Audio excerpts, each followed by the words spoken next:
ನೀವ್ ಯಾವ್ದಾದ್ರು ಅಂಬರೀಶ್ ಬಾಬು ಮುಂದೆ ಅವ್ರ ಮಿಮಿಕ್ರಿ ಮಾಡಿದೀರ? ಮಾಡಿದೆ ಮೇಡಮ್. ಅಲ್ಲಿ ಮಂಡ್ಯದಲ್ಲಿ ಕಾರ್ಯಕ್ರಮ ಇತ್ತು. PR ಅನಂತ್ ಅವ್ರು ಕರ್ಕೊಂಡು ಹೋದ್ರು. ಅವ್ರದ್ದು ಧ್ವನಿ ಮಾಡಿದ್ದೆ. ಅಷ್ಟರಲ್ಲಿ ಅವರು ತುಂಬಾ ಬೇವ್ತ್ಕೊಂಡ್ಬಿಟ್ಟಿದ್ರು. ಟವಲ್ ಒರೆಸ್ಕೊಂತ ಇದ್ರು. ಬೋಳೆ ಮಕ್ಕಳ ಹೋಗ್ರ ಆ ಕಡೆ, ಯಾವನ ಬಾಯಿಲಿ ಬೇಡ. ಅವ್ರು PR ಅನಂತ್ ಅವರು ಕರ್ಕೊಂಡೋಗಿ ಬಂದು ಅಣ್ಣನ ಹತ್ರ ಒಂದು ಆಶೀರ್ವಾದ ತಗೊಳ್ಳಿ ಅಂದ್ರು. ನಾನು ಸೈಲೆಂಟ್ ಆಗೋದೆ, ನಮಸ್ಕಾರ ಮಾಡ್ಕ. ಇನ್ ಕೂತಿದ್ರು ಹಿಂಗೆ ಓರ್ಗಣೆ ನೋಡು, ಬೋಳೆ ಮಗನೇ ಚೆನ್ನಾಗಿ ಮಾಡಿದೆ ಹೋಗು. ಅವ್ರು ಬೈದ್ರೇನೆ ಆಶೀರ್ವಾದ ತರ. ಎಷ್ಟು ಖುಷಿ ಆಗ್ಬಿಟ್ರು ಅಂದ್ರೆ ಅವರು, ನಾನು ಹಿಂಗ್ ಪಾಸ್ ಆದೆ.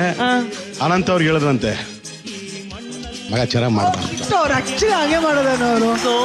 ಅಂಬರೀಶ್ ಬಾಬು ಯಾರಿಗಾದ್ರೂ ತುಂಬಾ ಖುಷಿ ಆದ್ರೆ ಅದೇ ತರ ಬೈದ್ ಹೇಳ್ತಾರೆ, ಚೆನ್ನಾಗಿ ಮಾಡಿದೆ ಅಂತ. So I loved it. ಅದು ಕರೆಕ್ಟ್ ಆಗಿ ಸೆಟ್ ಆಗುತ್ತೆ ಗೋಪಿ ಅಣ್ಣಂಗೆ.